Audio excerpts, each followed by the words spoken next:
અમદાવાદના નરોડામાં એક્ટિવા ચોરીની એક અજીબોગરીબ ઘટના સામે આવી છે. ફરિયાદીના આક્ષેપ મુજબ દંપતી હોટલમાં જમવા ગયું અને પરત ફરતાં પોતાની એક્ટિવા ગાયબ મળી, જ્યારે તેની જગ્યાએ અન્ય એક અજાણી એક્ટિવા જોવા મળી હતી. સમગ્ર મામલે પોલીસે તપાસ શરૂ કરી છે. અમદાવાદના નરોડા વિસ્તારમાં 7 જૂનની મોડી રાત્રે એક અનોખી ચોરીની ઘટના સામે આવી છે. કુબેરનગરમાં રહેતા નરેશભાઈ સુંદરલાલ દલવાણી પોતાના પત્ની સાથે નરોડા બેઠક પાસે આવેલી એક હોટલમાં જમવા ગયા હતા. ફરિયાદીના આક્ષેપ મુજબ તેઓએ પોતાની એક્ટિવા હોટલ બહાર પાર્ક કરી હતી. જો કે, જમ્યા બાદ પરત ફરતા જ્યાં એક્ટિવા પાર્ક કરી હતી ત્યાં તેમનું વાહન મળી આવ્યું નહોતું, જ્યારે તેની જગ્યાએ GJ01 MK9616 નંબરની અન્ય એક્ટિવા જોવા મળી હતી.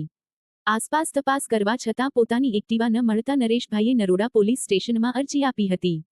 પોલીસે સ્થળ પર મળેલી એક્ટિવાનો નંબર ચેક કરતા તે સરખેજના એક વ્યક્તિની હોવાનું અને અંદાજે 10 મહિના પહેલા ગુમ થયેલી હોવાની વિગતો સામે આવી હોવાનું જાણવા મળ્યું છે.